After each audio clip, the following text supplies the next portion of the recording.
Newsom and Pelosi panic as Trump's census move ends their power play. Donald Trump just made the one move that could end decades of Democratic dominance. And Gavin Newsom and Nancy Pelosi are losing it. He's ordering a new census that doesn't count illegal aliens. That means sanctuary states like California, Illinois, and New York, they could lose dozens of Senate seats. And here's the kicker.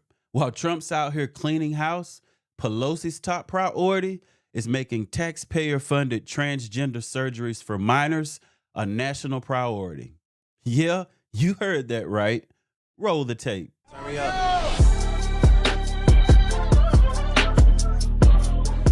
Is your office responding to the pauses in gender affirming care here in California?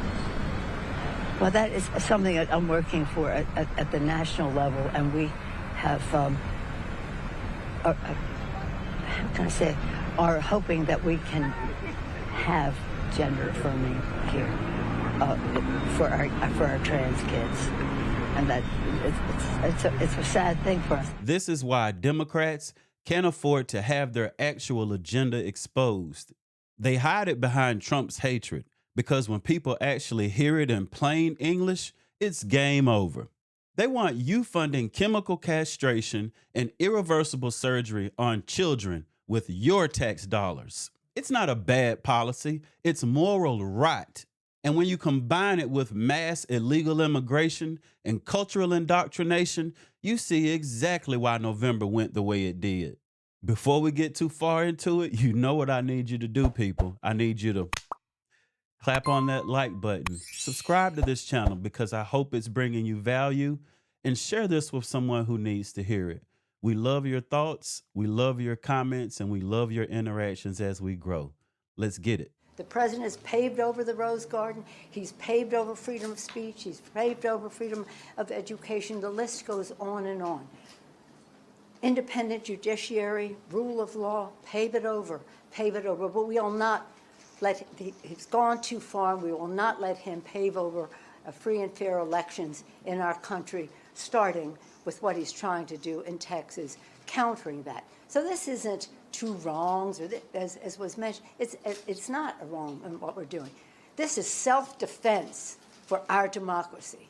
They have hit out at our democracy, and we are here to defend it. I thank again our Texans for their leadership, for their courage, most of all, for their patriotism. Only in Democrat logic does self-defense mean fleeing your own state instead of standing your ground. Pelosi's Texans didn't fight, they ran. And when you run, you lose credibility. You want to stand for democracy. Okay, break quorum, get arrested, take your photo op, and then show the people you'll put your freedom on the line. Instead, they bolted like college kids cutting class, and now they're trying to spin it as patriotism. And I join them in welcoming the courageous members of the Texas delegation who are here. We thank you, not only for your courage, but for your patriotism, I've said to you before, at the beginning of our country, Thomas Paine said, the times have found us. Times found them to form a new country, to write a constitution, and the rest, thank God they made it amendable. And now the times found Lincoln, then found Lincoln to save that country, the unity of that country. And now the times have found all of us, and especially our Texas delegation, to save our Constitution. Lincoln preserved the Union. Texas Democrats preserved their hotel points. The only saving that's going on here is them saving themselves from having to do their jobs. Scott Jennings, do you think the president wants to do a mid-decade census and reapportion everything right now? What's he doing?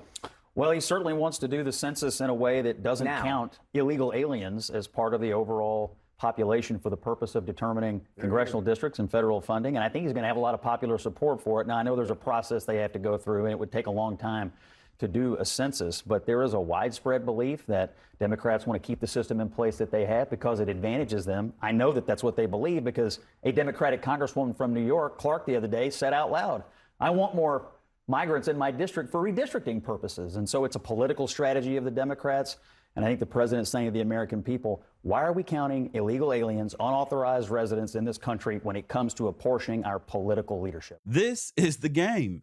Import millions, put them in sanctuary states, count them in the census, take more House seats, more federal cash, and lock in blue power. Trump's move rips that rigged board right from under them, and they know it. Had it not been for the courage of the Democratic representatives from Texas to stand tall and to stand up, to walk out, as is their right, as old a principle as American pie, the ability for a minority to walk out when it comes to the abuses of a majority. And they did just that to elevate not just their voices as representatives, but to elevate our voices, to call out the consequential nature of what's happening. What's happening in the United States of America is not normal. We cannot allow this to be considered normal. Please don't say it's surprising. When you say something is no longer surprising, you normalize it. This is shocking, what's happened. Oh, it's shocking, all right. It's shocking how many illegals they've let in, and shocking how panicked they get when their scheme might not count towards political power anymore. We are moving forward. Make no mistake. California is moving forward as a state that's larger than 21 state populations combined. We are not a small, isolated state. State larger than 21 populations combined. We tried to play by a higher set of standards and rules with our independent redistricting, and we believe in that. And we are not talking about eliminating that commission. We are talking about emergency measures to respond to what's happening in Texas, and we will nullify what happens in Texas. We will pick up 5 seats with the consent of the people, and that's the difference between the approach we're taking and the approach they're taking. We're doing it on a temporary basis. We're doing it in a fully transparent way, and we're doing it by asking the people of the state of California for their consent and support. Mark that stark contrast to what's happening in Texas and other states. Temporary consent of people? Huh, that's political code for we'll cheat and you'll like it. These are the same people who tell you independent redistricting is sacred until it costs them power. Then suddenly it's an emergency to scrap it. The bottom line here is Pelosi and Newsom aren't defending democracy. They're defending their own survival. Trump's census move isn't just smart politics. It's a direct hit on the Democrat machine that's been gaming the system for decades. Here's a few questions for you and the audience. Should the census exclude illegal immigrants entirely? Do you think redistricting should be left to the states or done federally? How would losing House seats change the political map for Democrats long term? What's the bigger scandal? Taxpayer-funded surgeries for minors or census fraud? And do you believe Democrats truly think they're the good guys here? Thanks for watching, people. You know what to do, and you know what I need you to do. Tap that like button, subscribe to this channel, and share it with someone who needs to hear it. Truly grateful for your time, people. Much love. God bless.